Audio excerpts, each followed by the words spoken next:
Sabira, bisa dipanggil Kansa atau Caca.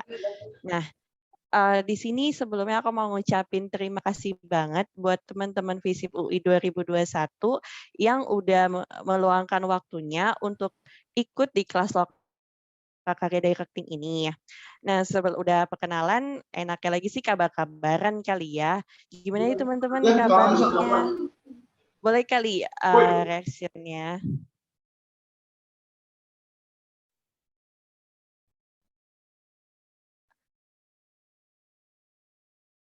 Oke, semoga aku harap sih teman-teman walaupun di rumah aja juga tetap baik-baik ya, baik kesehatan fisik maupun mentalnya juga. Oke, sebelum aku mulai, aku mau bilang nih buat teman-teman yang belum on cam, buat segera on cam yuk. Buat dua doang. Udah ada Muhammad Hussein juga sih. Ada Dinda juga, ada Raihan. Boleh kali yang lain on cam yuk, biar kita bisa saling kenal juga.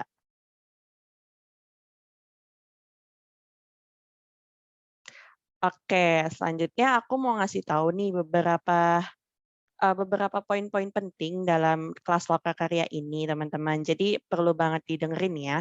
Teman-teman, untuk sekarang ini tolong untuk diganti namanya menjadi nama underscore jurusan ya. Terus abis itu teman-teman diwajibkan selama acara berlangsung ini untuk menyalakan kameranya. Teman-teman juga dianjurkan untuk mematikan mikrofonnya kecuali di saat waktu tanya jawab yang udah dipersilahkan. Selanjutnya teman-teman juga ketika mau menanya sebaiknya memakai fitur raise hand-nya. Kemudian juga untuk teman-teman yang bertanya, dimohon untuk menggunakan bahasa yang sopan dan tetap dalam konteks ya. Oke.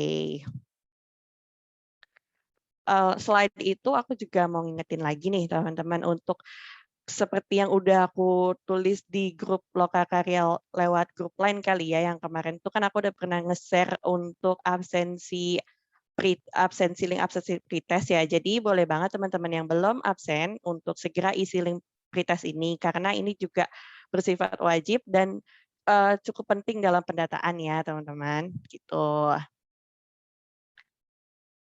Oke, itu juga udah dikirimkan nih oleh panitia di link chat. Jadi jangan lupa untuk isi link absensi pretestnya ya.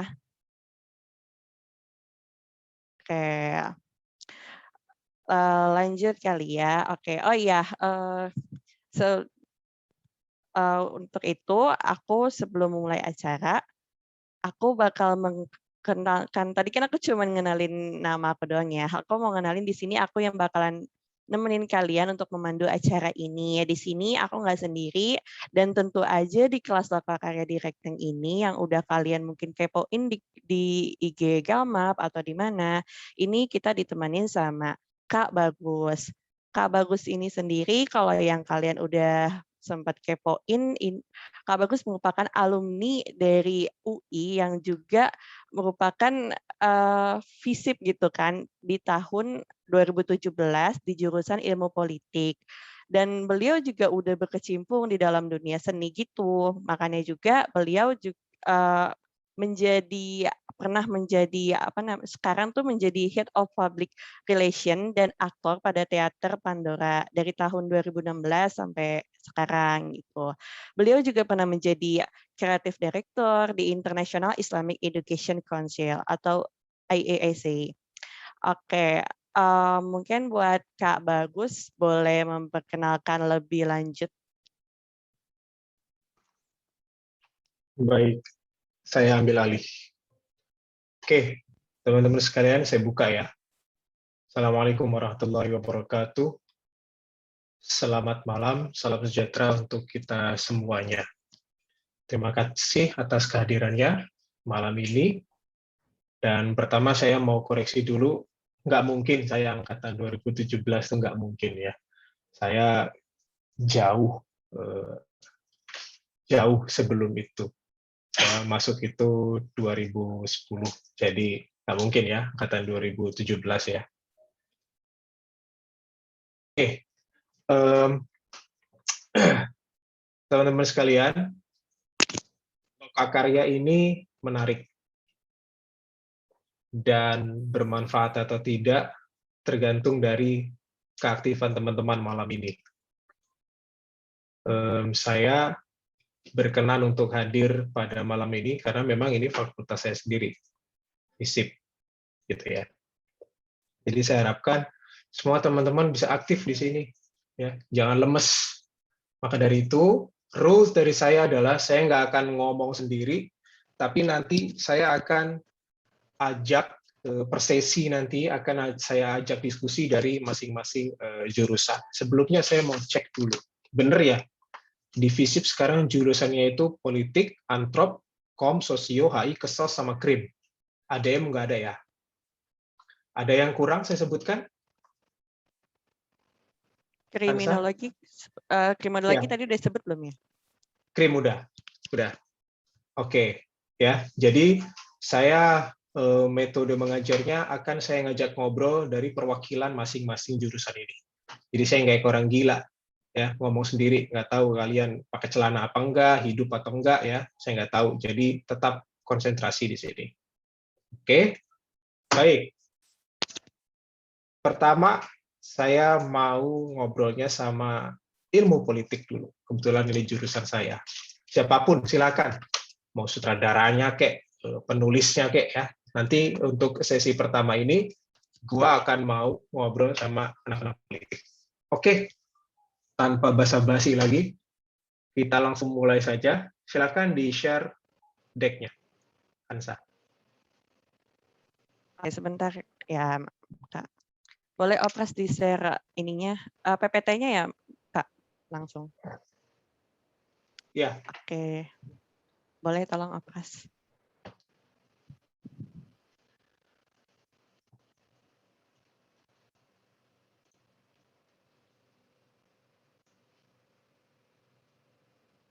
Udah kelihatan gambarnya di saya belum?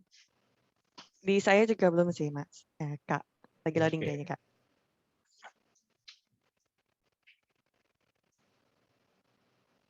Alright. Ya, ini saya buat pakai Canva aja ya, jadi teman-teman bisa mendownload Canva. Kalau anak-anak kom, apa namanya, biasanya zaman dulu kalau harus tugas desain apa segala macam, Canva ini menjadi obatnya. Ya, nggak apa-apa lah, ya, membantu juga. Oke, teman-teman perhatikan ya. Ini saya kasih judul From Script to Screen. Ada dua kata kunci di situ, script dan screen. A little director's guide. Kenapa saya bilang little director? Karena memang kalian masih kecil, jadi little. Dan kedua, ini guide yang sudah dipadatkan sedemikian rupa. Karena kalau mau ngajarin tentang directing dalam waktu 2 jam, saya nggak ngerti dapat apa. Jadi ini tujuan dari atau objektif dari kelas ini adalah minimal teman-teman tahu bagaimana caranya memvisualisasikan skrip ke dalam screen. Itu aja dulu. Nggak macam-macam, karena waktu kita memang sangat terbatas. Oke, lanjut. Oke, di sini gue mau ngajak ngobrol satu perwakilan dari politik. Silakan. Mau sutradaranya kek, atau penulisnya, atau siapapun yang hadir di sini. Kalau bisa sutradaranya. Siapa namanya? Hadirkah? Hadir. Nama gue Hussein. Oke, Hussein. Oke, Hussein. Di sini gue mau bahas part pertama script. Di situ gue tulis, carilah titik mulai untuk menulis sebuah cerita. Ada pertama, biasanya orang memulai dari story of a people, of a person. Jadi misalkan kita kenal dengan seseorang, atau baca buku, atau melihat orang di jalan. Kemudian dari situ kita punya ide. Story apa, cerita apa yang bisa kita kembangkan dari situ. Ya, jadi bisa juga skrip itu, tulisan, dimulai dari story. Story yang paling dekat dengan kehidupan kita. Bisa jadi, atau bahkan story personal. Cerita tentang kisah hidupmu sendiri, atau orang tuamu, atau siapapun yang dekat denganmu. Atau kedua, ada juga orang memulai dengan message. Pesan yang ingin disampaikan apa? kalau lo anak politik kan, ya. Dulu itu di zaman Orde Baru, atau bahkan ke belakang lagi, waktu zaman Nazi itu ada terkenal film-film propaganda. Kalau teman-teman pernah tonton filmnya Quentin Tarantino, Inglourious Bastard, nah itu kan bercerita tentang bagaimana menteri perfilman Jerman Nazi saat itu ya Goebbels, dia membuat film-film propaganda. Jepang juga bikin film propaganda. Orde Baru juga bikin film propaganda. Namanya G30 SPKI. Itu adalah film-film yang dimulai dengan message. Dia ingin menyampaikan sebuah pesan, lalu dari pesan itulah dikembangkan apa ya cerita yang bisa dikembangkan dari situ. Gak apa-apa juga memulai dari message. Ya. Yang ketiga dari problems. Bisa masalah personal, bisa masalah sosial, atau bisa masalah kultural. Apa sih yang membuat kalian resah sebagai anak muda, sebagai manusia, sebagai perempuan, sebagai ibu, sebagai ayah? Apa yang membuat kalian resah? Nah, keresahan itu ingin kalian sampaikan kepada khalayak ramai melalui sebuah film, supaya orang paham, ini loh ada masalah loh di tengah-tengah kita. Masalahnya ini, kita harus aware sama itu. Nah, di sini gue melis kira-kira 3. Sebenarnya bisa sangat berkembang. Bisa juga misalkan sebuah cerita dimulai dari places, dari tempat. Bisa nggak? Bisa.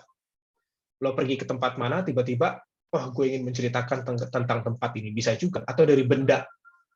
Benda yang memiliki kenangan personal misalkan. Itu bisa kemudian menjadi cerita. Nah, yang mau gue tanya ke Hussein, ada nggak satu film yang lu tonton dan itu membekas di hati lo? Dalam arti dia mengena di hatimu, atau bahkan in a way dia bisa mempengaruhi cara pandangmu tentang hidup. Ada nggak? Ada. Apa bisa di-share? Bisa di-share? Lord of the Rings. Lord of the Rings Triloginya 1, Lord of 2, the 3. Rings. Oh, triloginya. Semuanya. Tapi kalau misalnya spesifik, gue pilih yang ketiga. Oke. Nah, oke. Kalau dari 3 ini, story, message, problem, kira-kira apa yang membuat film itu mengena di hatimu? Kalau harus pilih satu sih, menurut gue story. Karena itu menceritakan of people. Karena emang karakter sentris. Dan kalau misalnya message juga ada message dan problems juga ada problems. Tapi menurut gue film itu yang lebih shining itu story-nya. Karena karakternya itu yang membuat menarik. Oke. Jadi lebih heavy di story, ya. Yes. Lebih heavy di story. Sebenarnya begini, 3 ini dia tidak terpisah. Dalam satu cerita, dalam satu film, itu pasti ada 3 ini. Kalau 3 ini tidak ada, itu namanya sutradara goblok atau penulis yang bodoh. Karena dia nggak peka dengan sekitarnya. Apa dia cuma menceritakan sesuatu tapi nggak ada problems yang ingin disampaikan di situ. Nggak ada problems yang ingin diarticulate. Nggak ada message yang ingin di-address. Itu nggak mungkin. Nah, dalam membuat cerita nanti, meskipun saya tahu script writing itu sudah ada kelasnya sendiri, tapi sebagai sutradara itu juga harus paham tentang script writing ini. Ambil contoh Lord of the Rings. Ya, memang seakan-akan dia cerita yang heavy pada story. Tapi kalau kita analisis lebih dalam lagi, siapa nama sutradaranya, Hussein? Peter Jackson. Yes. Peter Jackson itu sebenarnya menggunakan satu formula, kamu bisa cek ya. Formula yang dipakai di hampir seluruh film Hollywood yang disebut dengan a hero's journey. Nah, ini ada nggak sih? Nggak ada ya. Perjalanan seorang hero. Catat buku ini. Joseph Campbell, A Hero with a Thousand Faces. Ya. Itu buku antropologi yang meneliti tentang folklore, yang meneliti tentang cerita-cerita rakyat di seluruh kebudayaan dunia. Kesimpulan dari cerita itu adalah ternyata cerita-cerita rakyat di banyak kebudayaan itu punya prototipe, punya satu sumber yang sama, karena mirip-mirip. Contoh, di Jawa Barat ada Sangkuriang. Di Yunani kuno ada Oedipus yang sama-sama bercerita tentang seorang anak laki-laki yang suka pada ibunya sendiri. Padahal ini terpaut sekian ratus tahun, terpaut sekian ribu kilometer. Kok bisa sama? Kok ada ide yang sama tentang itu? Nah, Joseph Campbell itu menjelaskan, jangan-jangan sebenarnya kita punya sebuah prototipe yang sama. Punya kisah-kisah yang sama, cuma memang kebudayaannya berbeda. Nah, kemudian dia menganalisis di situ bahwa apa sih yang membuat cerita-cerita legenda itu menjadi menarik dan hidup sampai hari ini. Cerita Disney misalkan, itu hidup sampai hari ini dan orang tua pun senang dengan itu. Nah, kesimpulan dia adalah yang membuat itu menarik karena ada cerita tentang perjalanan seorang pahlawan di situ. Seorang hero. Kita senang ya ngelihat hero. Contoh di Lord of the Rings, Frodo itu ya hero-nya kita. Sehingga ketika kita nonton itu, kita mengasosiasikan diri kita dengan dia. Itu jadi sebenarnya meskipun film itu heavy story, sebenarnya ada message yang kuat sekali yang disampaikan oleh Tolkien dan Peter Jackson di situ. Kalau emang lo suka film itu, perdalam lagi dengan membaca buku tadi yang gue sebutkan. Oke, 3 ini menjadi penting. Kalau kalian tidak bisa menggabungkan ketiga ini, cerita kalian nggak akan kuat. Nggak akan menarik. Story-nya jelek, nggak ada message yang disampaikan, problems-nya juga nggak ada. Jadi apa pentingnya menyampaikan itu? Apa pentingnya capek-capek syuting, terus kemudian menayangkan film ini, padahal cerita dan filmnya juga jelek. Nah, jadi aku pesan untuk nanti kelas ke script writing, atau nanti yang akan menulis cerita, gali 3 ini. Start with a story, or a message, or a problem. Tapi di saat yang bersamaan, 3 ini harus jadi satu. Jangan sampai bikin cerita yang sampah, kira-kira gitu. Nah, teman-teman di sini punya advantage yang sangat luar biasa. Kalau bicara message, ini kan teman-teman berasal dari jurusan yang berbeda-beda. Pasti punya concern yang berbeda-beda. Manfaatkan itu. Jadi filmnya nanti itu akan sangat beragam temanya. Anak politik, apa keresahan lu sebagai anak politik hari ini? Lu ngelihat masyarakatnya seperti apa, ngelihat diri lo seperti apa, ngelihat anak-anak muda yang lain seperti apa message yang disampaikan dari situ. Sampaikan itu melalui film. Anak kom, apa keresahanmu sebagai anak komunikasi? Anak antrop, apa keresahanmu sebagai seorang antrop? Jadi nanti film ini akan menjadi paper kalian. Kalau biasanya paper itu diketik, nah sekarang paper difilmkan. Itu akan jadi menarik. Nggak cuma kalian bikin film doang, tapi ini film berdasarkan disiplin ilmu kalian. Ya, jadi please untuk yang siapapun yang akan mendevelop script nanti, bikin script yang kuat. Oke. Ada message di situ yang disampaikan. Ya, sederhana saja message-nya tapi kuat. Itu aja. Oke. Ini untuk part pertama. Thank you, Sam. Next. Oke. Di sini karena waktu saya tidak banyak, saya akan lebih banyak membantu teman-teman pada urusan-urusan teknikal sebenarnya. Bagaimana memvisualisasikan script yang nanti akan teman-teman buat ke dalam screen. Oke. Nah, tugas pertama adalah explaining the vision. Sutradara harus menjelaskan visinya kepada seluruh tim yang ada. Ia sudah harus punya gambaran yang jelas tentang filmnya, bahkan sebelum film itu dibuat. Seperti apa gambarnya, suara yang akan terdengar seperti apa. Bahkan sampai gue mau ngeditnya kayak begini. Gue mau transisinya seperti ini, dan lain sebagainya. Itu visi itu harus ada di sutradara. Bukan di DP, bukan di editor, atau bukan di produser. Tapi visi itu harus ada di sutradara. Visinya harus sedetail apa, Kak? Sedetail mungkin kalau bisa. Kalian sudah sampai harus tahu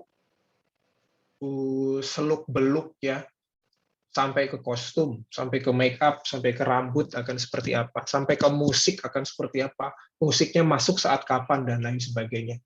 Supaya semua tim yang ada itu bisa menangkap idemu dengan jelas. Oh, si sutradara mau bikin film seperti ini. Karena kalau visi itu tidak dipahami, itu akan gagal film kalian bahkan sebelum itu dibuat.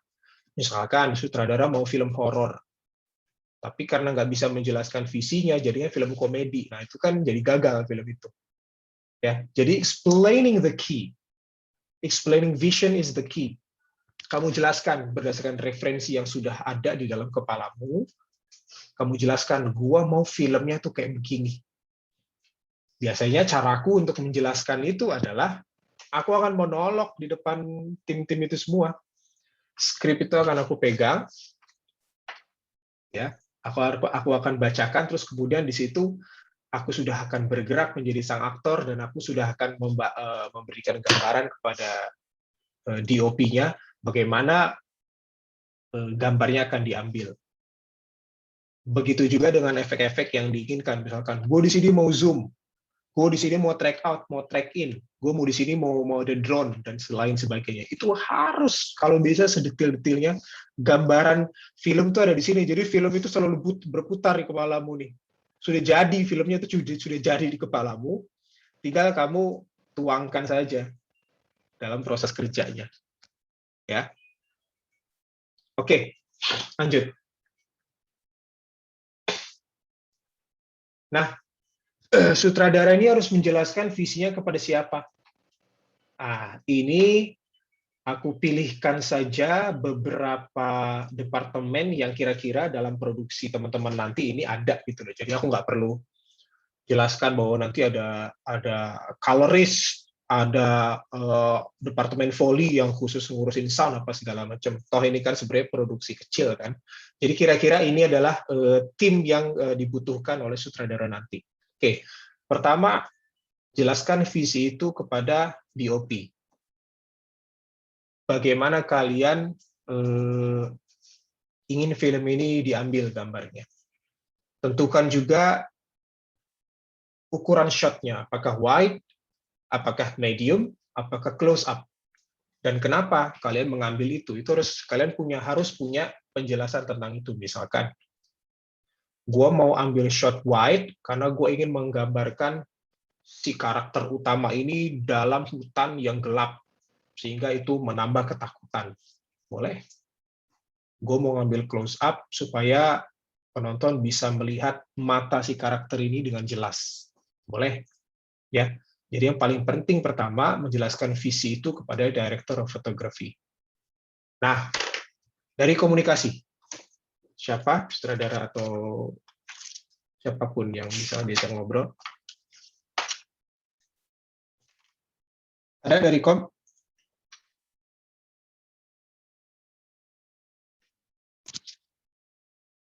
Ada dari kom? Apakah komunikasiku kurang jelas?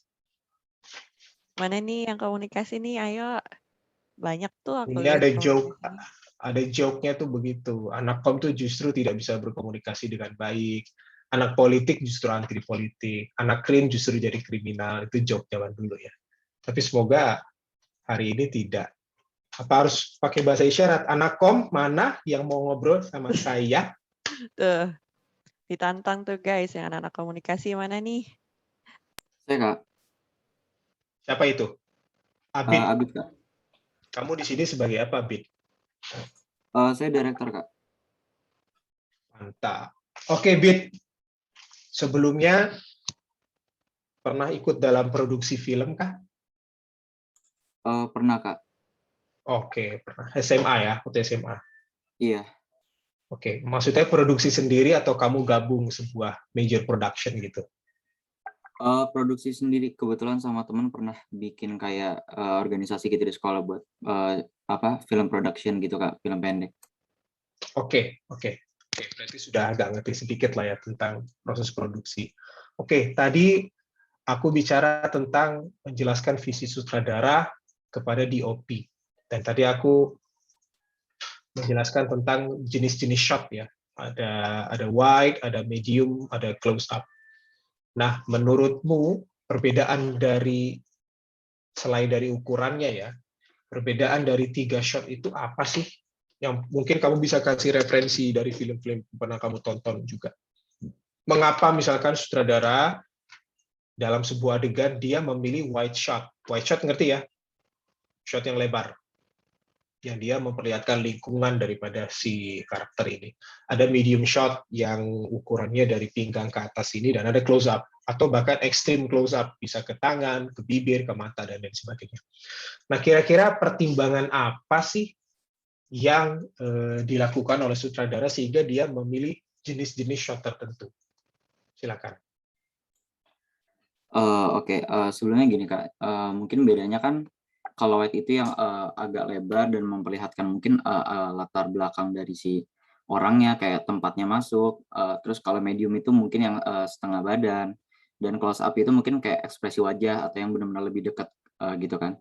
Nah, menurut saya gini Kak, kalau misalkan wide shot itu yang emang benar-benar direktur itu mau, mungkin biasanya dipakai pada saat adegan-adegan yang 2 orang sedang berinteraksi atau berbicara. Jadi yang mana kalau wide itu memang pengen nunjukin sisi ada 2 orang lagi ngobrol, yang mana nggak cuma dari satu orangnya aja, kayak shot secara keseluruhannya itu diperlihatkan di situ. Terus kalau misalkan medium, mungkin lebih ke misalkan kayak tadi ada orang berdialog, itu medium lebih ke pada saat dialognya berganti-gantian itu diperlihatkan si A dari medium shot, si B dari medium shot, kayak gitu. Dan kalau misalkan dari yang dekatnya itu close up, mungkin lebih ingin apa ya, direkturnya ingin detail-detail kecilnya terlihat, kayak misalkan ekspresi dari si aktor secara langsung, atau kayak mimik wajah dari satu respon terhadap aktor lain, kayak gitu, itu bisa pakai close up. Dan mungkin direktur itu memakai close up ini benar-benar kayak mau menyampaikan value dari si aktor yang memang di close up ini, Kak. Menurut saya gitu, Kak. Oke, makasih Abid. Ya, yang dijelaskan Abid itu tadi betul, ada bagian-bagiannya, bahwa secara teknis memang wide, medium, dan close up itu dibutuhkan untuk tadi, gitu ya. Nanti akan kita jelaskan lagi di slide berikutnya.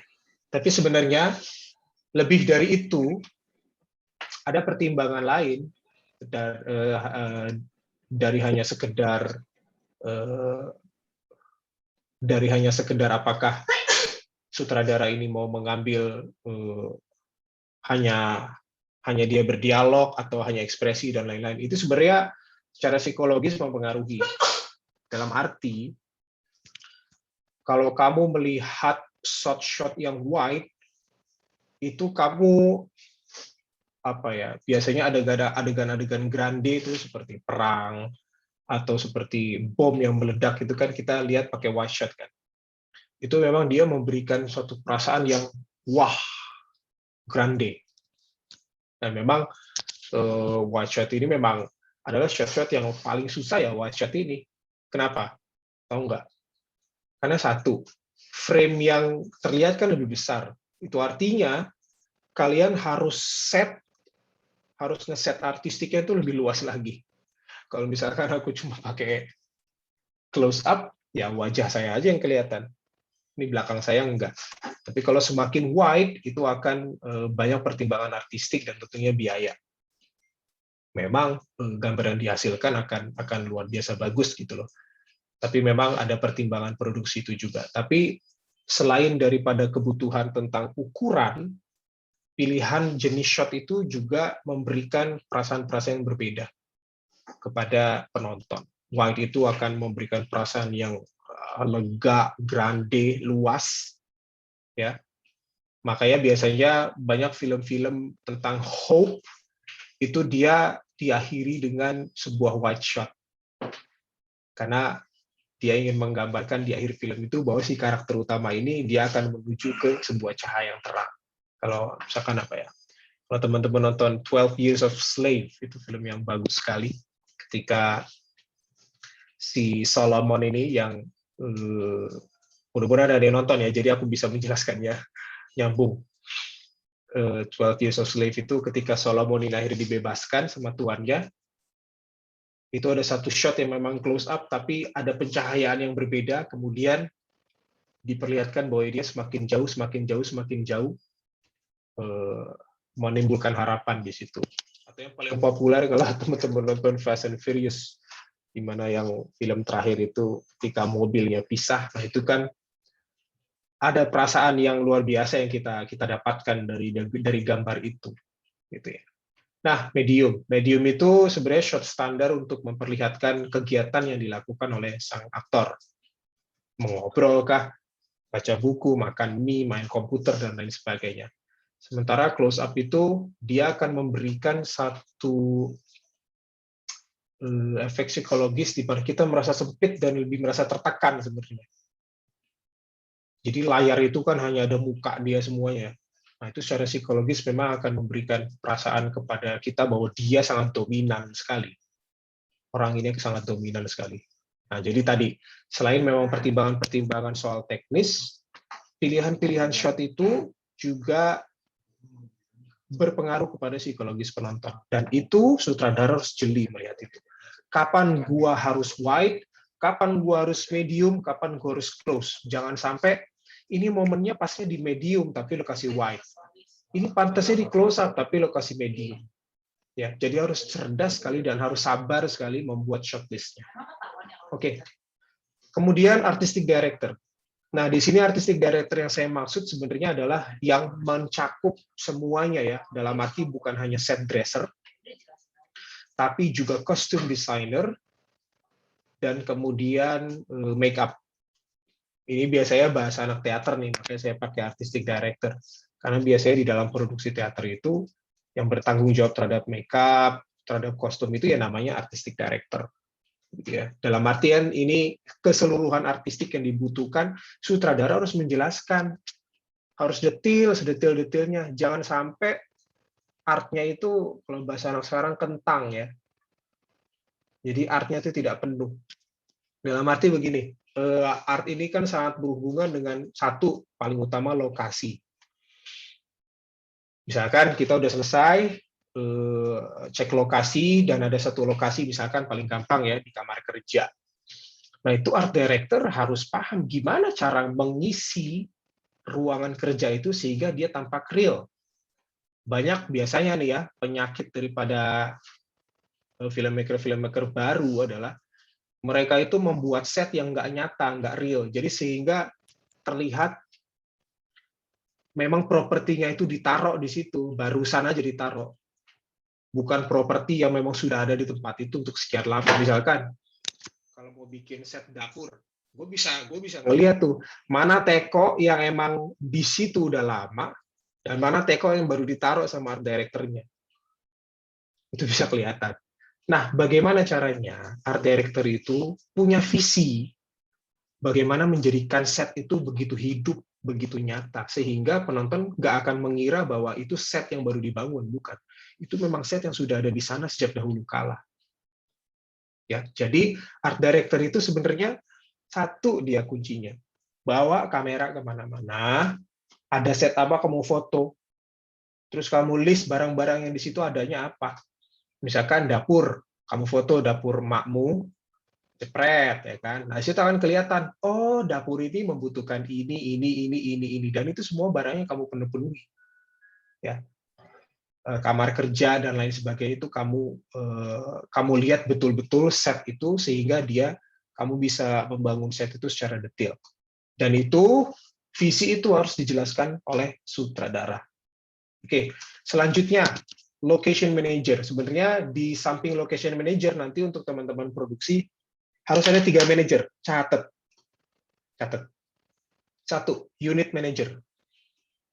Unit manager ini tugasnya mengumpulkan tim. Ngoling-ngoling. Kan nggak mungkin yang bikin callingan untuk strada, untuk gaffer, untuk DOP, sutradara. Kamu yang akan calling kapan syutingnya, lokasi di mana, kamu yang koordinasi dan mengumpulkan semua tim yang dibutuhkan untuk produksi.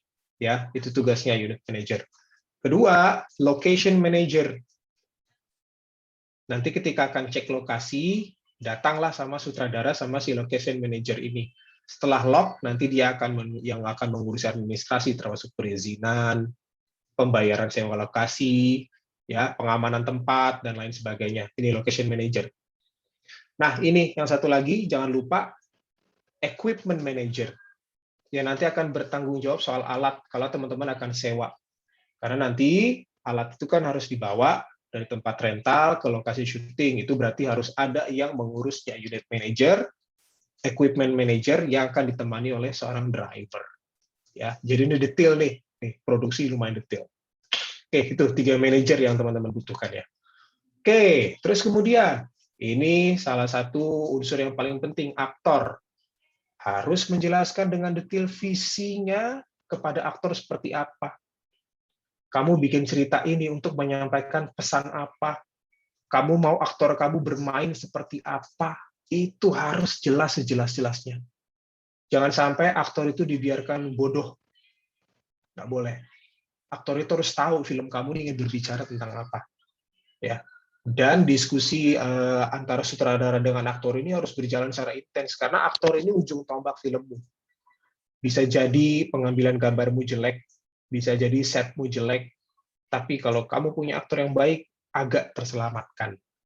Berbeda, walaupun pengambilan gambar kamu keren, set kamu keren, gambar kamu keren, aktor lu jelek, film lu jelek. Jadi dia ujung tombak. Sayang-sayanglah aktor ini jelaskan, diskusi banyak hal dengan aktor. Ya, diskusi sedalam-dalamnya dan latihan yang banyak. Oke, editor. Sama, juga harus mempunyai visi untuk menjelaskan kepada editor gimana nanti post pro-nya lu mau film lo ini diedit seperti apa. Jangan sampai lu mau film yang dramatik, tapi dia ngeditnya kayak anak-anak sekarang yang gila transisi. Jadi transisi itu harus begini, harus begini, harus begini. Gue bilang anak-anak sekarang gila transisi.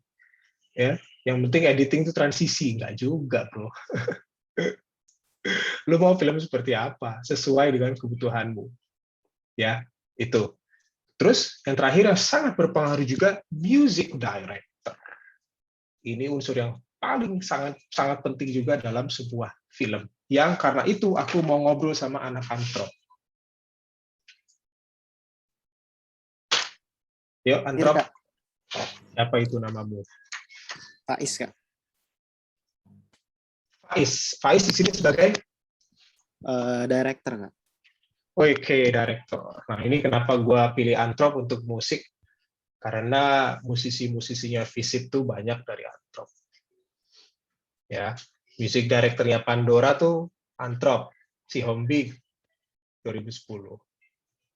Dosenmu, Om Dave Lumenta, itu musisi. Kemarin dia music director untuk filmnya Edwin. Ya, jadi aku pilih.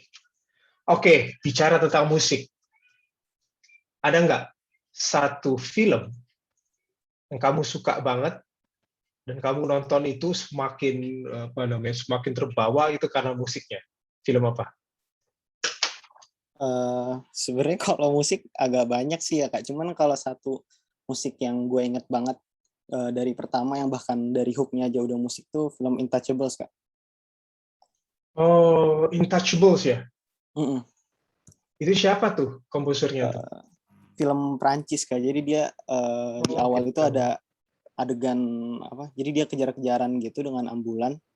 Tapi sebenarnya dia tuh lagi mau ke emergency room gitu dan malah justru mereka tuh pakai musik yang klasik-klasik gitu dan di film itu juga banyak banget unsur-unsur musiknya, Kak. Oke. Nah, ini keren nih. Jadi referensinya sudah sampai ke film Prancis ya. Good. Itu memang musik itu dan sound ya secara umum ya. Ya aku masuk music director di sini nanti turunannya juga adalah ya sound apa namanya? Sound editornya juga itu yang harus juga paham bagaimana membuat film ini semakin baik. Ada banyak film yang kita menjadi semakin terbawa itu memang karena musiknya, karena soundnya itu. Contoh, nih kalau nih gue ngasih gambar Nolan di sini ya. Kalau Nolan pasangannya pasti sama Hans Zimmer itu kan nonton film Interstellar itu kan kita tercekat ya. Karena ketika adegan sudah tinggi tiba-tiba hanya dikasih kayak limbo begitu tidak ada suara apa-apa sehingga kita tercekat Nah, itu harus punya music director yang jenius menurutku. Ya, supaya film kalian meskipun sederhana tapi tergarap dengan apik. Oke, next.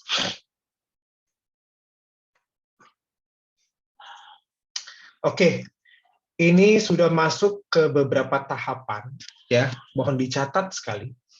Tahapan-tahapan persiapan pra-syuting. Ya, kalau tadi sudah bicara skrip, terus kemudian bicara visi apa yang ingin disampaikan kepada para tim. Nah, sekarang bergerak ke lapangan. Ya, jadi aku ulangi ya. Aku ulangi biar teman-teman paham. Aku asumsikan bahwa skrip udah ada ya. Misalnya skrip udah ada nih, skrip udah ada. Nah, setelah skrip ini ada, teman-teman ngumpul. Kalau bisa offline aja ngumpulnya, biar enak, nggak usah online. Kumpul, bedah skrip ini. Ya, sutradara memimpin bedah skrip ini. Karena di sini teman-teman sudah ada aktornya, nggak perlu casting aktor lagi kan. Kumpul semuanya, satu jurusan tuh kumpul. Baca skrip ini, diskusi tentang skrip ini, story-nya apa, message-nya apa. Nah, terus kemudian, setelah itu, pahami tugas masing-masing. DOP tugasnya dari skrip ini apa? Nanya apa ke sutradara? Editor tugasnya apa? Aktor tugasnya apa? Dan lain sebagainya. Ya, jadi tadi ya, setelah skrip ada, bedah semuanya. Nah, setelah diskusi, mungkin butuh diskusi sekali atau 2 kali, teman-teman sudah mantap bahwa satu semangat, satu visi, kita mau garap film ini tentang apa, film ini message-nya apa, problems yang ingin kita sampaikan apa. Oke, deal ya. Oke, yuk kita salaman, besok kita hunting lokasi. Hunting lokasi. Pergi deh tuh sutradara, didampingi sama location manager, atau siapa aja yang bisa ikut-ikut. Karena ini kan kita produksi guyup. Cari lokasi, kira-kira yang cocok untuk skrip ini apa ya? Untuk adegan ini apa ya? Dan lain sebagainya. Ya. Pertimbangan untuk mencari lokasi itu pertama pasti kesesuaian cerita. Cari lokasi yang paling sesuai dengan cerita yang ingin disampaikan. Kalau memang lokasinya hutan, ya hutan. Kalau memang lokasi rumah sakit, ya rumah sakit. Itu idealnya. Ya, jadi harus sesuai dengan yang ada. Tapi kalau nggak bisa sesuai, bagaimana, Kak? Bisa kalian akalin. Misalkan, kalian bikin set. Atau kalian ganti lokasinya dengan yang lebih simpel. Karena ada pertimbangan kedua, yaitu pertimbangan teknis. Carilah lokasi yang mungkin dijangkau. Jangan kalian mau syutingnya di rumah sakit ya COVID, kan nggak mungkin. Nah, berarti harus cerdas ketika sudah menulis naskah nanti, sudah harus tahu bahwa ada beberapa set yang tidak mungkin kita syuting di situ. Ya, jadi supaya produksi tetap berjalan, teman-teman pilihlah yang paling gampang menurut saya, paling sederhana. Kalau memang bisa satu set aja di rumahlah kerjakan. Di rumah siapa, satu set, supaya teman-teman juga syuting itu nggak repot pindah-pindah set atau harus berhari-hari. Ya, untuk awal ini, carilah satu lokasi yang sederhana saja. Cerita yang paling sederhana, kalau bisa satu set. Ya, nah di situ teman-teman bisa explore semuanya. Oke, lanjut. Nah, apa yang harus dilakukan saat mencari lokasi itu? Let's say, ini Rece, bacanya Reki, ya. Kalau di produksi bacanya Reki. Yang pertama Reki, survei lokasi yang berpotensi dijadikan lokasi syuting. Tadi ya, cari lokasi-lokasi yang berpotensi untuk dijadikan lokasi syuting. Nah, nanti setelah lock, oke, ini tempatnya oke, budgetnya juga masuk ke kita, nggak terlalu mahal, secara jarak juga oke, anak-anak nggak sulit nih mencapai jaraknya, kita oke nih. Oke, setelah lock lokasinya, nah kemudian kalian datang lagi untuk technical recce. Apa yang dilakukan di technical recce? Mengunjungi lokasi syuting yang telah ditentukan untuk melihat teknis apa saja yang harus dipersiapkan. Nah, ini sudah harus sedetail-detailnya. Ini setiap departemen punya tugasnya. Misalkan DP sudah harus tahu di mana dia akan naruh kamera. ya. Produksi sudah harus tahu. Ini kan semua kamera itu kan butuh listrik. Narik listriknya dari mana? Tanya tuh sama yang punya tempat. Mas, ini listriknya berapa watt ya? Oh, 1200. Oh, kita syuting lampu 4. Satu lampu 400. Berarti jebol nih listrik. Oh, berarti harus sewa genset. Cari tuh genset di PSM. Ya, itu tugasnya equipment tuh, manajer equipment. Cari, kita butuh genset yang 3.000 atau 5.000 supaya syuting bisa berjalan. Ya. Oke, apalagi yang perlu dipersiapkan secara teknis? Lihat. Datang oke, mana yang harus di-set sebagai ruangan makeup, mana zona-zona yang ingin dipakai oleh sutradara, ngesetnya gimana. Ya, jadi sedetil-detilnya sampai kamar mandi kalian harus tahu. Ya, jadi bayangkan hari H syuting kalian datang itu harus kemana? Itu yang disebut dengan technical recce. Ya. Oke, lanjut. Nah, nanti pada saat recce, kalian juga bisa memanfaatkan lokasi yang sudah kalian lock itu untuk membuat yang namanya pre-visualization atau bahasa kerennya previs kalau kita sebut. Sutradara beserta DOP membuat previs dalam bentuk gambar, storyboard, video board atau dummy untuk adegan, bisa juga lukisan atau cuplikan dan adegan film lain. Ini dibutuhkan agar semua tim tahu bagaimana nanti adegan itu akan diambil. Previs ini kemudian dipresentasikan kepada semua tim untuk menjelaskan peran mereka masing-masing di dalam adegan-adegan itu. Jadi ketika nanti sudah sampai lokasi, kalian buat yang namanya pre-visualization. Misalkan kalian akan pakai adegan ruang tamu. Ya. Nah, di situ sudah ada stuntman atau kalau aktornya ada beneran di situ silakan. Udah, sutradara perintahkan, oke, lo duduk di sini, nanti lo akan main di sini, blockingnya begini.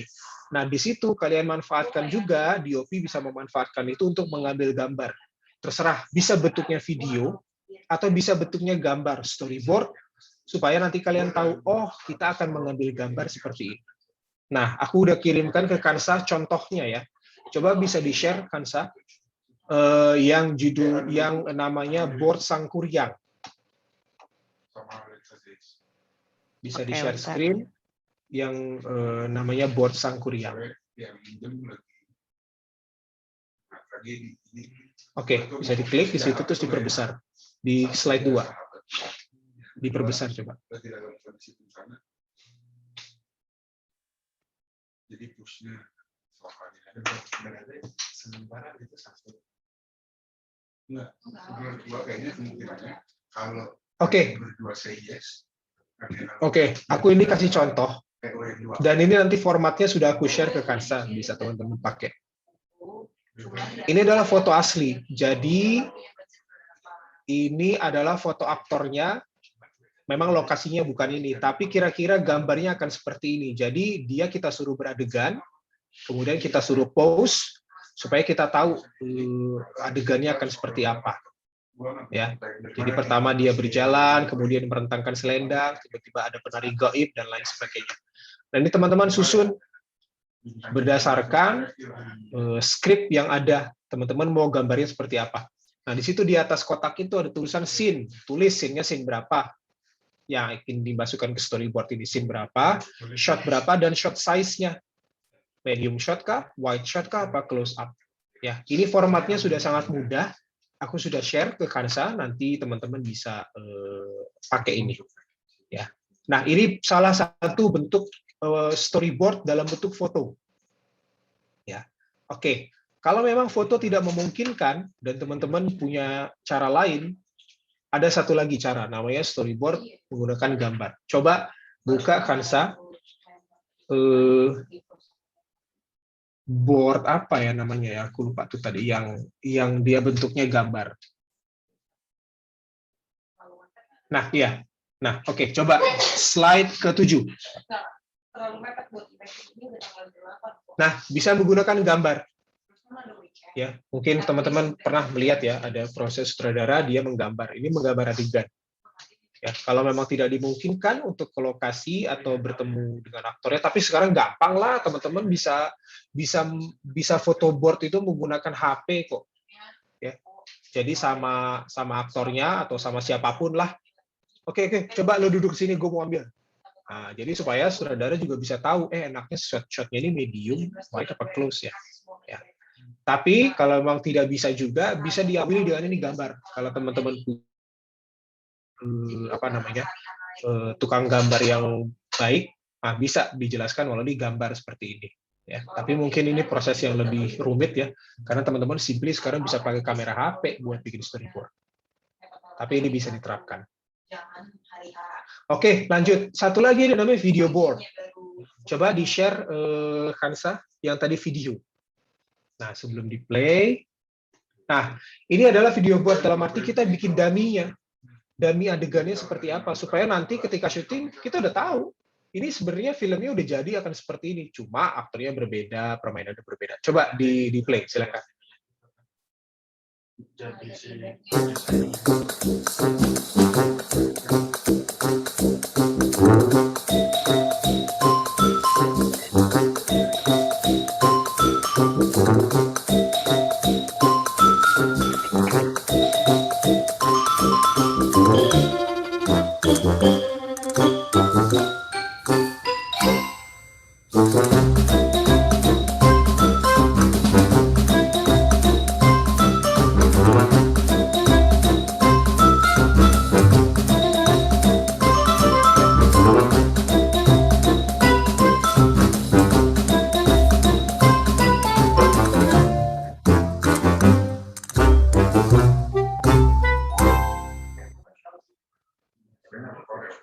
Oke.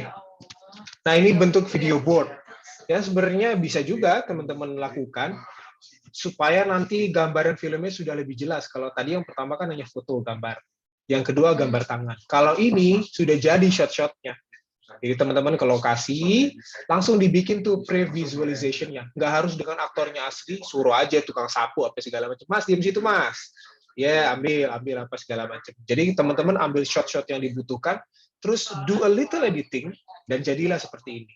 Jadi yang dibutuhkan di sini memang agak lebih effort dibanding yang lain, tapi manfaatnya akan sangat besar, karena teman-teman nanti tim itu udah akan tahu, oh filmnya jadinya kayak begini, gitu loh. Ya, jadi yang butuh teman-teman lakukan di sini, oke. Teman-teman butuhkan di sini adalah ke lokasi, syuting, kemudian edit sedikit. Oke, lanjut ke presentasi. Oke, lanjut. Oke, nah setelah tadi proses produksi dari mulai cari lokasi, reki, dan lain selesai, nah ini sekarang. Ini adalah drilling khusus untuk para aktor. Karena tadi aku bilang aktor 7 tombak ya. Sutradara di sini memimpin reading dan workshop. Selagi mempersiapkan persiapan untuk produksi, sutradara memimpin general reading dan workshop untuk para aktor. General reading ini adalah sutradara mengumpulkan semua cast-nya dalam satu waktu, dalam satu meja, untuk membaca skrip dari awal sampai akhir. Di sini belum pendalaman, hanya untuk mengetahui, sekali lagi, ini ceritanya apa yang bisa kita diskusikan dari sini, karakter-karakter yang kamu mau seperti apa. Nah, terus kemudian nanti reading itu bisa berlanjut lagi dengan reading-reading yang lebih intens, misalkan reading per adegan. Ya, sampai mungkin kalian latihan blocking. Itu penting. Kalau di proses film itu saya rasa mungkin reading itu tidak terlalu banyak, tapi kalau di proses teater kan kita latihan bisa sampai 7 bulan. Nah, mumpung teman-teman di sini bisa berkarya, bukan di industri, reading dan workshop yang banyak lah, ya, supaya pemain-pemain itu mantep. Ya, jangan cuma reading 1-2 kali, tapi reading lah yang banyak, diskusi yang banyak, latihan yang banyak. Kalau perlu acting coach, panggil acting coach. Kalau memang teman-teman nggak bisa mengajarkan acting, panggil acting coach. Ya, itu harus masuk budget juga kalau memang teman-teman mau manggil acting coach. Silakan. Di Pandora juga banyak acting coach sebenarnya. Nah, terus kemudian workshop ini lebih dibutuhkan untuk ada beberapa karakter yang dia memang spesifik, misalkan tukang ikan, ya udah latihan dia tuh jadi tukang ikan. Ya, supaya believable. Jadi workshop untuk karakter-karakter yang spesifik, nah itu harus dilatih sedemikian rupa. Ya, jadi saranku di dalam produksi ini, kalau teman-teman butuh coach, hubungi coach. Jangan tanggung-tanggung. Toh teman-teman di sini kan produksi agak bebas waktunya. Ya. Oke, lanjut. Oke, script breakdown. Setelah semua persiapan syuting sudah selesai, sutradara akan memimpin seluruh tim untuk menyusun script breakdown, yaitu membedah skrip ke dalam shortlist. Shortlist ini dapat dikatakan sebagai rundown syuting yang berisi urutan scene dan shot apa yang harus diambil secara berurutan di hari syuting, termasuk pemilihan jenis, ukuran, dan gaya shot, kebutuhan equipment, hingga catatan mengenai kebutuhan artistik. Shortlist ini berguna untuk memandu syuting agar tetap terencana dan tepat waktu. Jadi shortlist itu bayangan rundown syuting. Kan teman-teman punya skrip, bisa jadikan di dalam skrip ini, scene 1 pagi, scene 2-nya malam. Kan nggak mungkin teman-teman ngerjain scene 1 terus nungguin malam baru ngambil scene 2, ya enggak. Itu harus dikumpulin di dalam skrip itu, mana adegan pagi, kalian jadikan satu di pagi. Mana adegan siang, kalian jadikan satu di adegan siang. Mana adegan malam, kalian jadikan satu di adegan malam. Jadi syuting itu butuh rundown. Rundown ini pertimbangan apa saja? Pertama pasti nanti di script writing pasti diajarin apa saja teknisnya tuh. Ada nomor scene, ada lokasi, ada harinya, siang, pagi atau malam, dan lain sebagainya. Ya. Pertimbangannya apa aja? Pertama, pasti pertimbangannya itu dia pagi, siang, atau malam. Terutama kalau outdoor. Kecuali teman-teman bisa pakai green screen, atau bisa ngelampuin hutan supaya jadi siang pakai 1000 lampu. Nah, itu beda urusan. Tapi kalau memang produksi ini terbatas, ya udah ikutin aja alam. Kalau memang pagi, ya syutingnya pagi. Kalau siang, syutingnya siang. Kalau nanti untuk advance, memang bisa ada yang namanya night for day atau day for night, di mana malam disulap menjadi siang, siang disulap menjadi malam, itu bisa. Tapi menurutku untuk produksi ini jangan ke situ dulu. Udah ikutin aja apa kata alam. Pagi, adegan pagi ya syuting pagi, dikumpulin semua tuh adegan pagi, mana dulu yang mau di-shoot. Adegan siang mana dulu, adegan malam mana dulu. Jadi memang terlihat jumping kalau sesuai skrip, tapi sesuai rundown itu tidak jumping, karena memang kita harus menyesuaikan schedule itu dengan kondisi yang ada. Oke, lanjut. Ini sudah aku kasih juga contohnya script breakdown, detail dari jam berapa, scene-nya apa, shot-nya, dan segala macam, nanti bisa di-share sama Kansa. Nah, ini tadi jenis-jenis shot yang sudah kita bicarakan. Ini yang penting-penting aja yang aku sampaikan, karena nggak bisa terlalu detail ya. Wide shot, memperlihatkan landscape atau lingkungan hidup seorang karakter, memperlihatkan sebuah kejadian besar atau menangkap momen-momen seperti sunrise, sunset, dan lain sebagainya. Lanjut.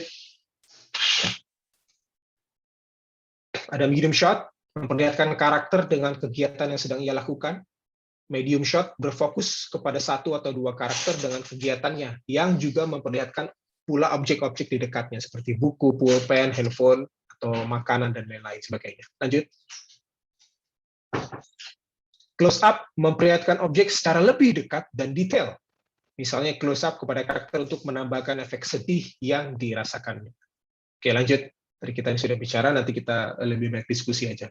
Oke, ini pesanku terakhir untuk teman-teman yang akan berproduksi nanti. Mungkin sudah ada yang pernah berproduksi sebelumnya, atau bahkan di major production, aku nggak tahu. Tapi rencanakanlah hari syuting dengan baik. Be organized. Ya, susun shortlist itu dengan detail sekali, sabar, susun shortlist terus sabar. Harus detail, harus diulang-ulang supaya jadwal kalian itu tepat. Sutradara, astrada, dan produser harus berpegangan pada shortlist yang sudah dibuat. Itulah mengapa pekerjaan praproduksi adalah setengah dari pekerjaan produksi. Karena kelancaran syuting akan sangat ditentukan oleh persiapannya. Ya, jadi ini juga sudah aku share format-formatnya kepada Kansa, nanti teman-teman bisa lihat dan bisa konsultasikan kepada saya. Bagaimana sih caranya Kak menyusun shot treatment dan shortlist supaya syuting kita menjadi lancar. Next. Udah, camera roll and action. Sekian dari saya. Assalamualaikum warahmatullahi wabarakatuh. Silakan kita akan lanjut ke diskusi. Oke, makasih Kak Bagus yang udah memaparkan materinya secara komprehensif nih. Oke, selanjutnya karena tadi kan kata Kak Bagus juga bisa konsultasi ke Kak Bagus, jadi mumpung sekarang masih ada waktunya, boleh banget nih teman-teman yang mau konsul atau nanya-nanya ke Kak Bagus, langsung aja ditanyain. Bisa di raise hand dulu ya teman-teman yang mau nanya.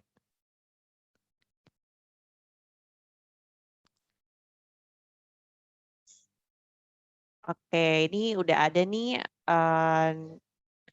Oke, boleh kali ya. Siapa dulu ya ini? Dari Andini Kesos kali ya? Boleh? Terima kasih Kak Kansa buat kesempatannya dan makasih juga pemaparannya Kak Bagus atas pelajaran yang dikasih hari ini. Perkenalkan nama aku Andini, aku dari Kesejahteraan Sosial Angkatan 21. Yang mau aku tanyain soal kelas directing ini adalah semisalkan seiring jalanan nanti itu sutradara atau tim directing lain ngerasa kayaknya skripnya itu tuh perlu diutak-atik dan diubah gitu. Nah, menurut Kak Bagus nih sejauh mana skrip itu tuh boleh diutak-atik gitu? Maksudnya kira-kira lebih baiknya tuh gimana gitu? Kalau misalkan seiring jalan tuh kita ada kepikiran ide baru. Menurut Kak Bagus lebih baik kita lanjutin itu atau kita tetap berpegang sama apa yang udah kita bikin dari awal gitu. Terima kasih Kak. Oke, aku langsung jawab cepat. Kamu harus berpegang kepada lagi-lagi story dan problem yang kamu sampaikan. Kalau itu belum sampai final, jangan syuting. Jangan syuting. Ya. Itulah kenapa kalau dalam tahap proses penulisan skrip itu kan ada yang namanya drafting. Jadi draft 1, draft 2, draft 3, nggak apa-apa. Sampai draft 7 juga nggak apa-apa, kalau menurutku. Tapi ya harus disesuaikan dengan kapan kompetisi ini kalian harus submit ke sini kapan gitu loh. Ya. Jadi kalau menurutku ya namanya ide itu kan pasti berkembang, apalagi di sini teman-teman ini kan kerja kolektif ya. Dalam arti bukan ada satu scriptwriter kasih ke sutradara terus sutradara ngumpulin tim, enggak kan. Ini kan karya bersama. Teman-teman diskusi tentang ceritanya apa, message-nya apa, problemnya apa. Itu kan akan lebih banyak kepala tuh. Ya kan? Yang mau menyumbangkan ide. Diskusi aja terus ya sampai nanti teman-teman harus bikin time limit kapan skrip itu harus final draft. Tapi sebelum ke situ ya berjibaku lah, berdebat lah, berargumentasi lah, memberikan ide lah di situ. Ya, jadi menurutku kalau kalian harus berpegang kepada sesuatu, peganglah kepada tadi story-nya apa, message-nya apa, problemnya apa, kuat di situ. Kalau di situ kalian belum lega, jangan syuting, jangan final draft. Final draft, semua oke? Oke ya, cerita kita cakep ya bos ya. Oke, yuk kita syuting. Ya. Tapi kalau penambahan ide setelah itu, nah itu yang resek namanya. Udah final draft, lu masih mau nambah-nambahin. Apalagi di hari H syuting. Gue mau begini. Ah, kalau gitu demo aja sutradaranya. Justru semua kalau mau kalian berjibaku, berantem itu di praproduksi. Supaya nanti produksi kalian enak. Karena begini, kalian praproduksi kan rapat kan bisa di rumah sendiri, nggak pakai biaya. Nah, kalau produksi kalian sewa alat, sewa lokasi. Artinya kalau ada hambatan di dalam produksi, itu bukan cuma hambatan buat kalian secara personal, hambatan produksi. Kalian harus nambah duit, nambah hari syuting, dan lain sebagainya. Ya, begitu menurutku. Terima kasih Kak Bagus jawabannya. Oke, Andini. Oke, mantap nih. Boleh lanjut langsung aja kali ya. Dari Nazifa, kriminologi boleh ditanyakan? Oke, makasih kesempatannya, makasih juga Kak Bagus tadi pemaparannya. Aku mau nanya ini sih, aku kan maksudnya belum banyak pengalaman dan emang istilahnya masih baru gitu kan di hal kayak gini. Kan ada tuh tadi kayak sesi yang kayak reading atau breakdown yang istilahnya butuh effort sama waktu yang banyak gitu kan, butuh pengulangan yang banyak gitu. Kira-kira kalau buat waktu yang ideal sendiri itu buat projectnya yang bisa dibilang belum sebesar itu, tapi kalau misalnya dipegang sama kita atau kayak aku yang belum punya banyak pengalaman tuh kadang atau dari kitanya sendiri, dari timnya tuh ada beberapa yang kayak ada yang suka nyepelin time limit atau kayak tepat waktu tapi deadliner gitu. Jadi kadang hasil yang kita kasih entah skrip atau apa itu nggak maksimal gitu. Itu kira-kira kayak gimana? Nah, itulah pentingnya pertama teman-teman punya tim yang satu visi, satu semangat. Supaya yang deadliner itu bisa di headshot aja ya dalam produksi ya. Ditembak aja. Ya, itu ya. Jadi memang kalau dalam produksi itu kita nggak bisa mengharapkan satu angkatan akan satu visi gini-gini. Kalau bisa ya alhamdulillah, kalau nggak bisa harusnya bisa gitu loh. Makanya pertama-tama yang harus kalian bangun tuh tim kalian. Guys, kita nih satu visip, gitu deh. Ya. Pakai tagline itu loh. Dalam arti itu tadi menurutku untuk mengengage mereka supaya tahu bahwa kita ini satu semangat itu tadi. Di dalam diskusi tentang skrip itu ajak semuanya supaya orang-orang tuh punya saham di sini. Gue ingin menyampaikan ini melalui film ini. Gitu loh, libatkan semuanya supaya mereka itu satu visi, supaya problem kamu tadi bahwa ada yang lelet apa segala macam itu bisa diminimalisir ya. Oke, itu satu. Kedua, kasarnya aja ya, waktu berapa kali sih Kak kita harus ketemu untuk script breakdown apa segala macam untuk produksi yang kita belum terlalu berpengalaman. 2 kali aja. 2 kali. Jadi sekali kalian membahas itu, terus kemudian kasih tugas kepada masing-masing kepala departemen untuk baca lagi di rumah, ya sehingga nanti ketika ada koreksi, ada revisi itu bisa dilakukan di yang kedua. Ya, jadi dikasih PR masing-masing kepala departemen untuk meneliti lagi apa yang kurang dari diskusi tadi, dari script breakdown tadi, seperti itu. Oh, gitu ya. Saya berarti harus pindah device ya. Bentar ya. Bentar ya. Oke, lanjut aja dulu. Saya sembari harus pindah device untuk pakai handphone. Yuk, lanjut silakan. Oke, makasih langsung lanjut aja kali ya. Makasih Nazifa. Selanjutnya boleh ke Faiz. Oke, thank you kesempatannya Kak buat bertanya, dan thank you juga Kak Bagus udah insightful banget tadi ilmu-ilmunya, semoga kepake sama kita semua. Gue mau nanya nih Kak, sebagai seorang sutradara nih, kebetulan kan kelas sutradara ya, pola pikir apa yang harus dimiliki oleh seorang sutradara sih Kak? Harus kreatif atau kritis atau harus keras kepala atau gimana tuh Kak menurut Kak Bagus sendiri?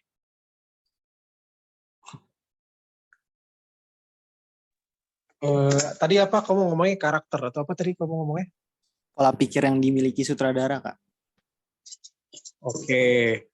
Pola pikir yang harus dimiliki oleh sutradara. Ini kompleks ya sebenarnya ya. Karena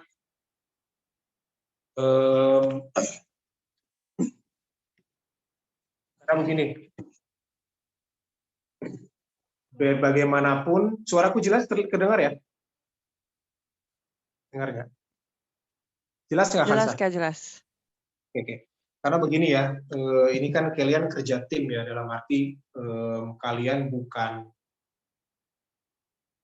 sutradara kemudian meng-hire orang gitu. Ini kan teman-teman kalian sendiri kan. Jadi memang harus tetap dijaga tuh kebersamaan itu ya, karena kalian akan bersama 4 tahun. jadi memang harus banyak kompromi di sini menurutku ya. Tapi yang harus dijaga, yang pola pikirnya adalah begini. Lagi-lagi, kita mau menyampaikan apa dari film ini? Jangan sampai film ini percuma. Jadi berpeganglah pola pikir bahwa ada message penting yang ingin disampaikan. Ada message yang penting yang ingin disampaikan yang harus dengan cara ini. Pak sutradara harus pede. Sutradara itu pola pikirnya satu harus pede. Bahwa satu, pesan yang dia ingin sampaikan itu baik, benar, indah, dan dia pesan itu akan efektif tersampaikan kepada penonton dengan cara ini, dengan shot ini, dengan musik ini, dengan karakter ini, dengan cerita ini. Itu yang kamu harus pegang, karena nanti di lapangan mungkin kan ya orang juga ngerti-ngerti banget nih cerita tentang apa segala macam. Nah, lu yang harus meyakinkan kepada mereka ini kita mau bikin film tentang ini, yuk satu suara tentang itu.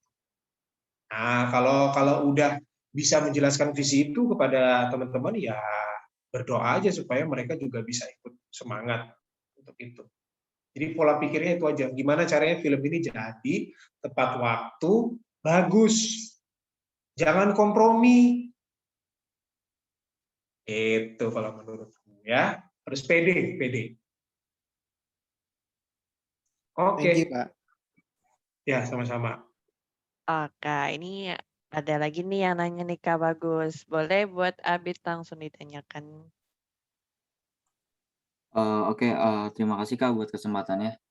Jadi aku mau nanya gini Kak, mungkin dalam skala besar dan kecil juga ya, kayak di Indonesia itu kan sebenarnya sekarang keadaannya itu, nggak semua genre bisa masuk ke pasar Indonesia gitu.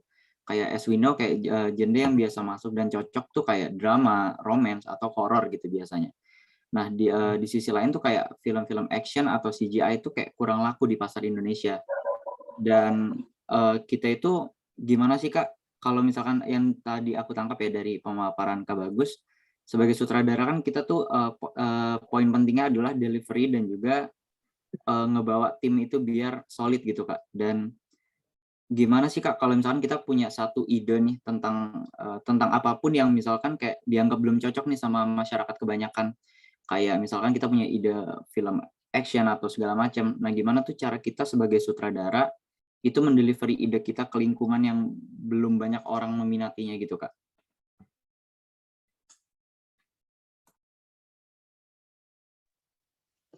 Oke, ada ya memang ya satu genre yang susah diterima ya.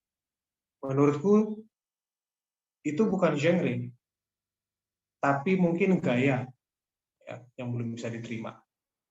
Dalam arti kalau kita bicara genre sebenarnya penonton kita menyerap semua kok. Actionnya diserap, drama diserap, sci-fi diserap, apalagi sampai komedi jorok juga diserap gitu loh. Jadi sebenarnya penyerapannya ada segmen-segmennya masing-masing.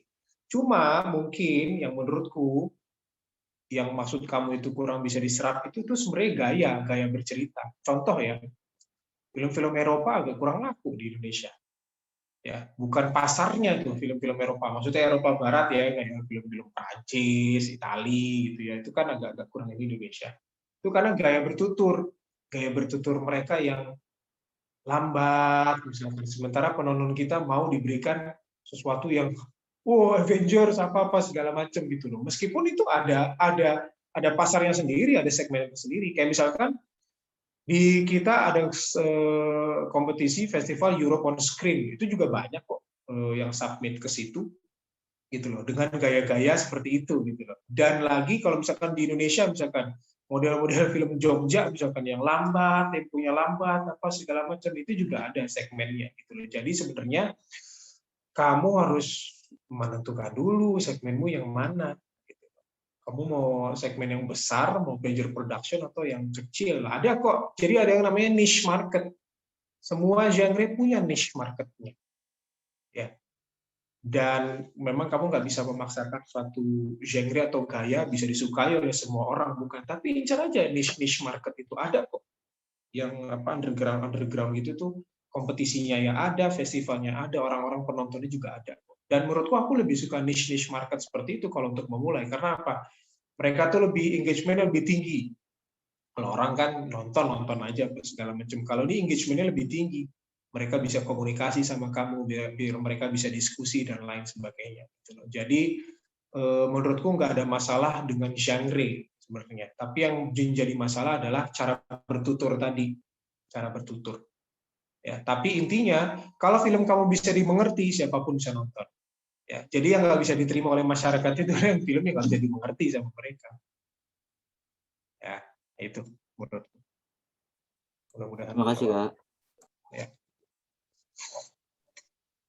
Oke, makasih banget Kak Bagus dan Kak Abid. Mungkin ada lagi yang pengen nanya nih dari yang belum nanya kayak kan tadi disebutkan nih kalau misalkan setiap jurusan boleh banget nanya. Tapi kalau misalkan ada lagi yang mau nanya dari jurusan yang udah tadi nanya nih, boleh banget karena masih ada waktu ngobrol-ngobrol sama Kak Bagus. Yuk, yang mau nanya nih. lumayan banget, kapan lagi kan ketemu Kak Bagus.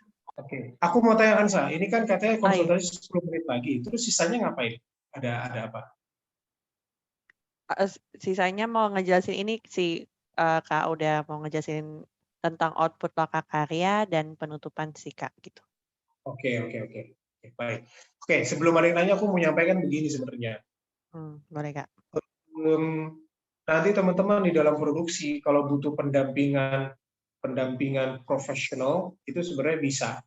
Dalam arti pendampingan di seluruh bidang ya, misalkan di bidang penulisan kah, atau di bidang DOP-nya, atau sampai ke editing dan lain sebagainya, itu bisa. Atau teman-teman misalkan, aku cuma butuh pendampingan di sini apa segala macam, bisa. Aku bisa link itu ke teman-teman profesional yang ada. Tapi memang mereka profesional, jadi teman-teman harus menyediakan budget itu.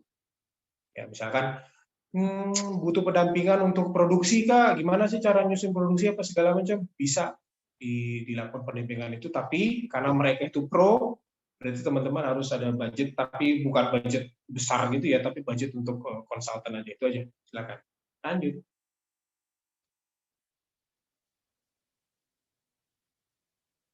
Oke, siap Kak. Ini kita masih buka sesi konsultasi ya buat teman-teman yang mau nanya-nanya juga boleh. Ada lagi kah? Oh, boleh nih Nazifa. Boleh Nazifa langsung aja ditanyakan. Nah, ini tadi baru kepikiran sih, aku mau nanya kayak kesalahan yang sering terjadi di produksi-produksi kecil gitu, entah karena penyepelean atau apa, sama kayak yang harus dihindari sama direkturnya, sama tim produksinya, atau bahkan sama kayak proses dari awal sampai akhirnya gitu sih Kak.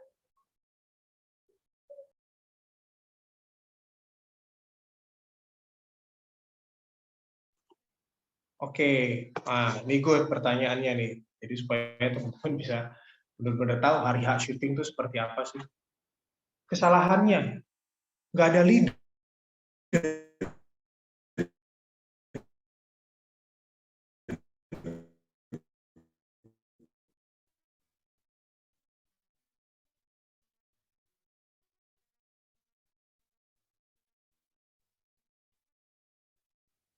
Mati aku rek.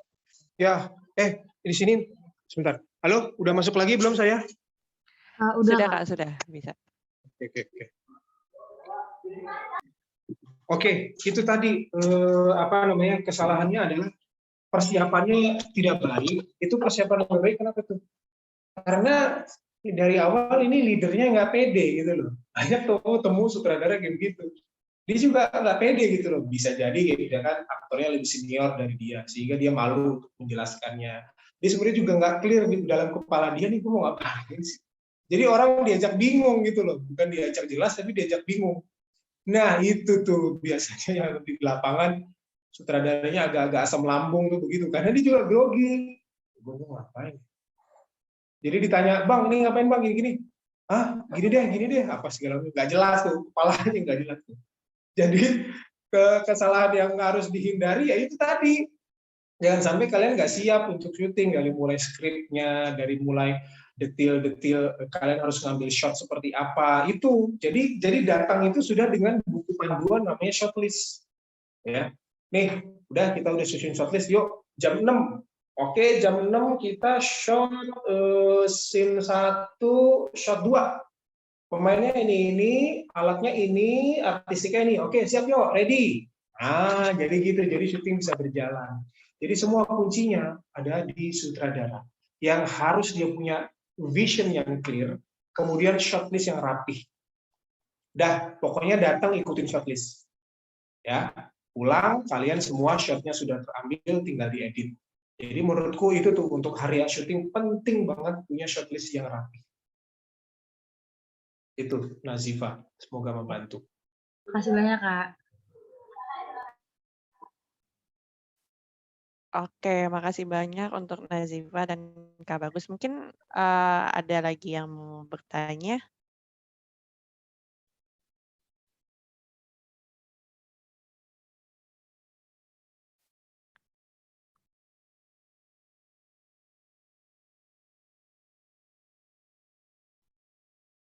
Oke, sembari menunggu yang bertanya, nanti setelah ini boleh kalian belajar tentang apa yang tadi sudah aku sampaikan.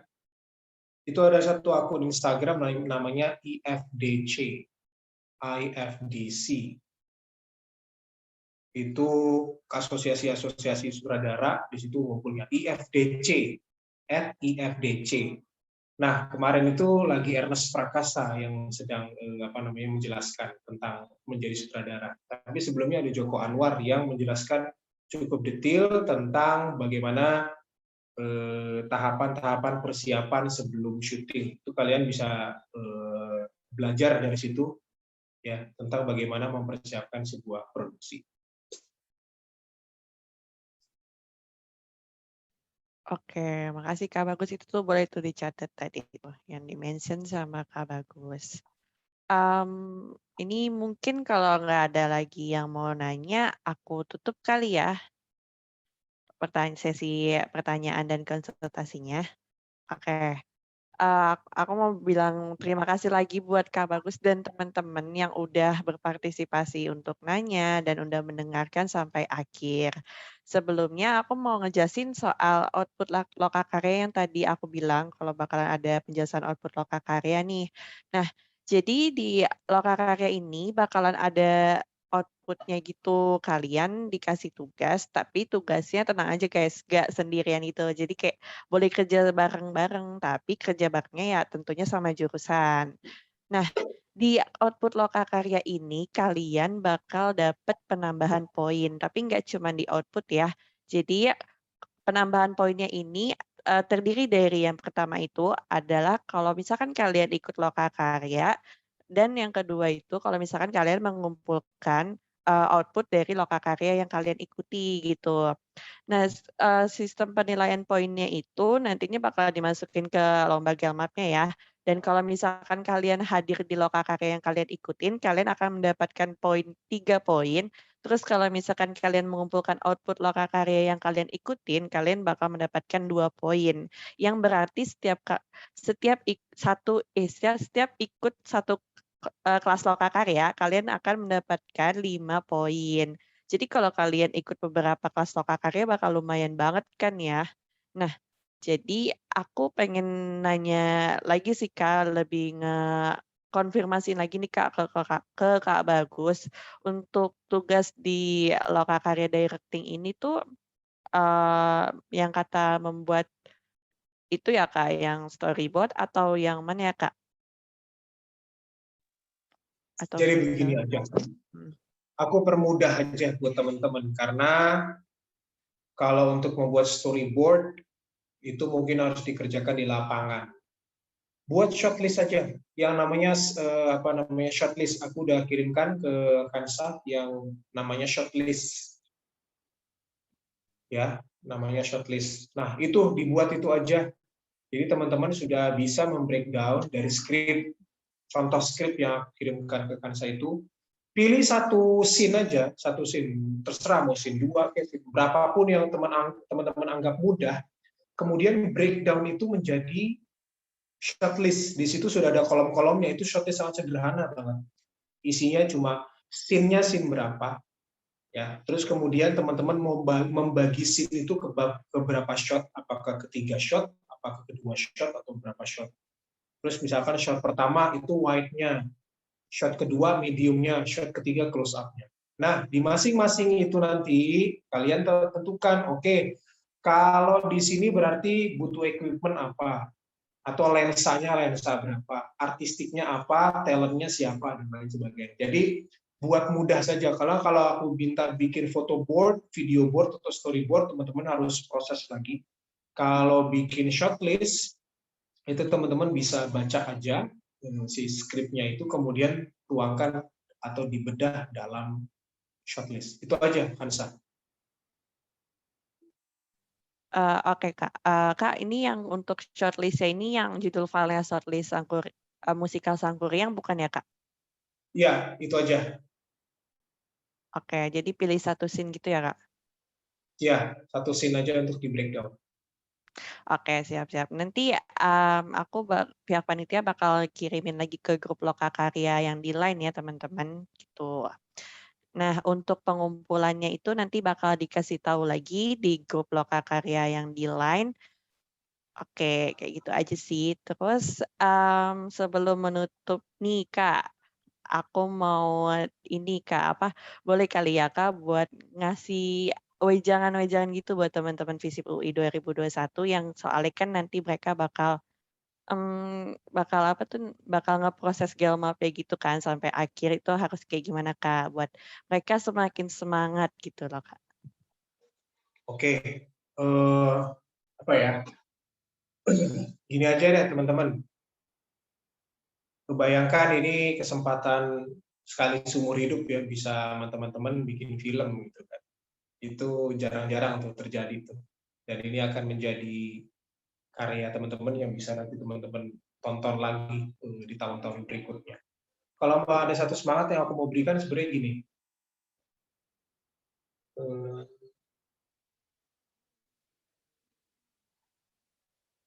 Lupa tadi gue mau ngomong apa.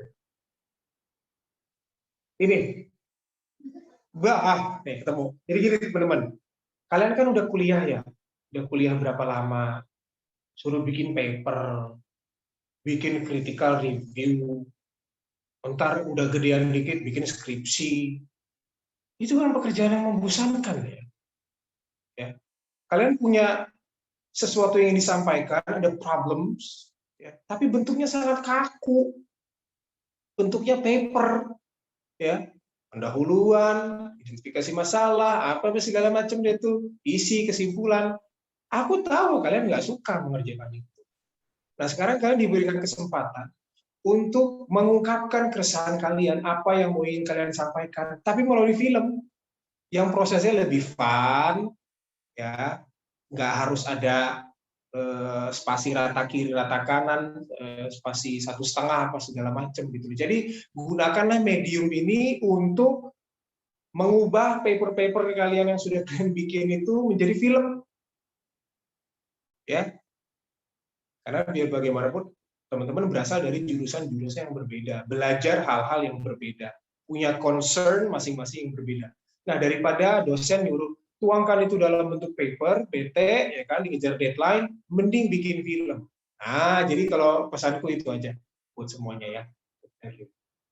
Oke, siap, Kak. Berarti boleh banget tuh kalau lagi bosen sama dosen, lagi nggak mau ngerjain tugas dosen langsung buat film aja, guys. Gitu.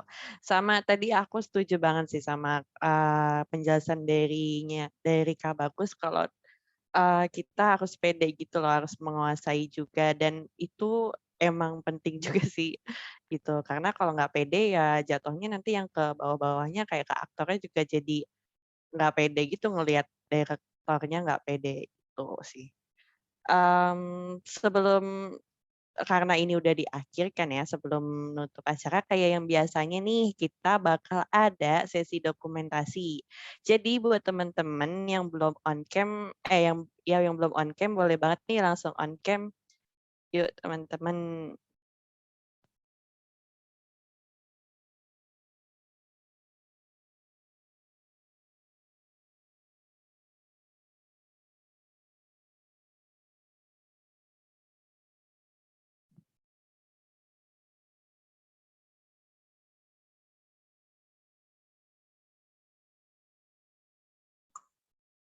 Yuk ditunggu ya yang belum on cam, boleh on cam karena kita udah mau foto nih.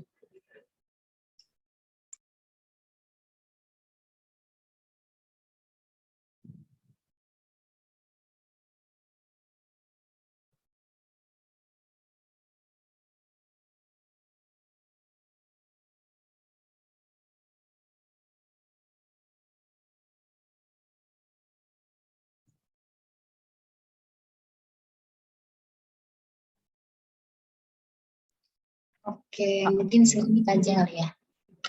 Oke, aku mulai ya sesi dokumentasinya. 1, 2, 3. Oke, sekali lagi. 1, 2, 3. Oke, makasih teman-teman.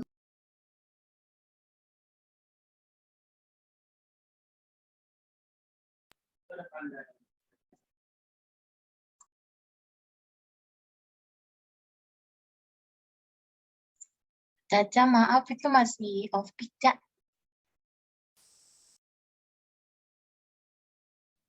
Sorry. Maaf banget.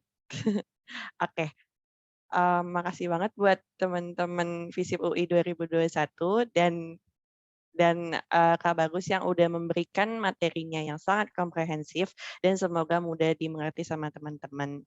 Khususnya juga dari aku lumayan jadi paham banget sih tentang directing itu kayak gimana, karena sejujurnya aku dari SMA kayak penasaran gitu sama ruang lingkup directing itu kayak gimana, Kak, gitu. Nah, jadi aku di sini selaku perwakilan dari Panitia Lokakarya Gelmap 2021 juga ingin menyampaikan permintaan maaf yang sebesar-besarnya apabila selama acara berlangsung ini terdapat kekurangan dan kesalahan yang aku lakukan baik dalam kata-kata yang disengaja maupun tidak. Aku, Kansa, pamit undur diri. Semangat terus buat teman-teman FISIP UI 2021 mengikuti rangkaian Gelmap-nya ya.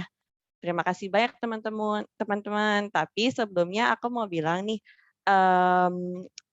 nanti bakalan ada link absensinya nih. Mungkin boleh dari pihak panitia dikirimkan. Oke, ya itu link absensi kelas Lokakaryanya ya.